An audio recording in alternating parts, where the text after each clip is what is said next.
Target batch में आपका स्वागत है। यह पद है जो सूरदास लिखे हैं और यही जो हैं वह सूरदास हैं।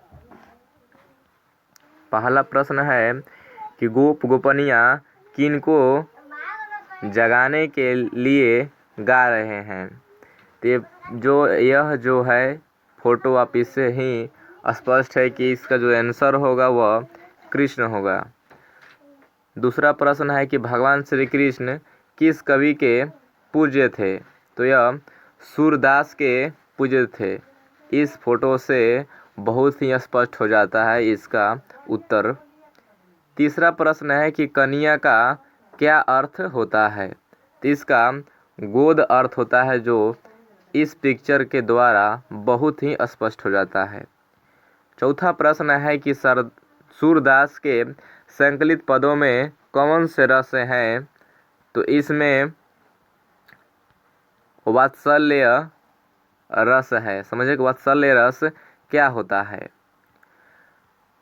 माता पिता का अपने पुत्रादि पर जो नैसर्गिक स्नेह होता है उसे ही वात्सल्य रस कहते हैं। फिर आता है श्रृंगार रस।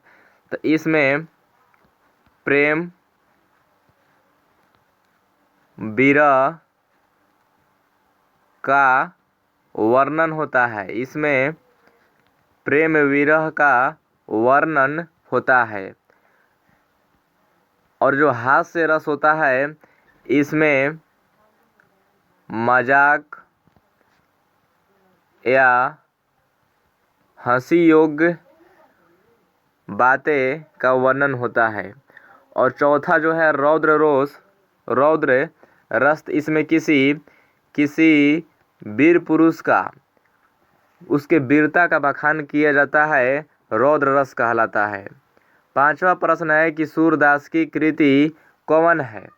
तो बरवै जो प्रणभंग है या नहीं है।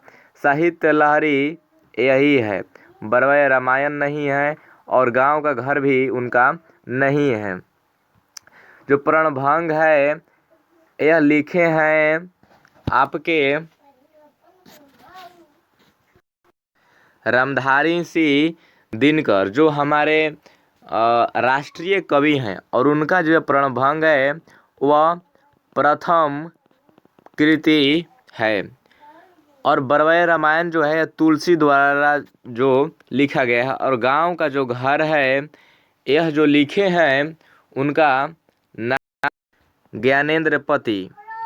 छठवां प्रश्न है कि सूरदास किस भाषा के प्रसिद्ध कवि हैं।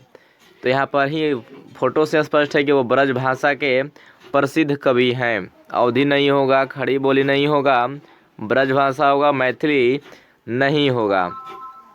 इसमें दर्शाया कि ब्रज भाषा का विकास शौरसेनी से हुआ है।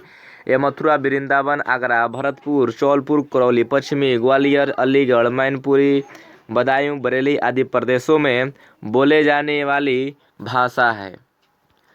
सातवां प्रश्न है कि सूरदास का अनुमानित जन्म तिथि क्या है।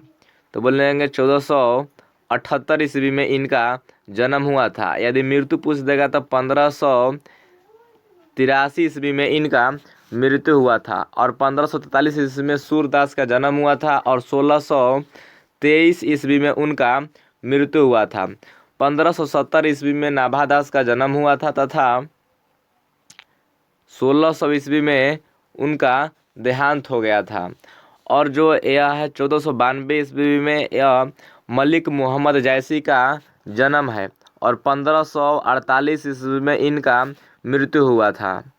आठवां प्रश्न है कि कौन सी रचना सूरदास की नहीं है। तो सूर सागर उन्हीं की रचना है, साहित्य लहरी उन्हीं की है, सुर सरावली उन्हीं की है, लेकिन पुत्र वियोग जो है यह उनकी नहीं है। तो इसका जो राइट आंसर हो जाएगा वह हो जाएगा पुत्र वियोग। पुत्र वियोग जो लिखे हैं सुभद्रा कुमारी चौहान, जिनका जन्म हुआ था 1904 ईस्वी में इलाहाबाद में। और उनका मृत्यु हुआ था 1948 ईस्वी में किसी कार दुर्घटना में उनकी मृत्यु हो गई थी। और उनका जो मृत्यु हुआ था वो बसंत पंचमी के दिन ही हुआ था। आठवां प्रश्न है कि सूरदास के गुरु का क्या नाम है। तो महाप्रभु वल्लभ आचार्य उनके गुरु का नाम था। नौवां प्रश्न है कि सूरदास को किस चीज़ की भूख है? तो कृष्ण की जूठन की उनको भूख है। और ख़त्म 9 ही प्रश्न थे।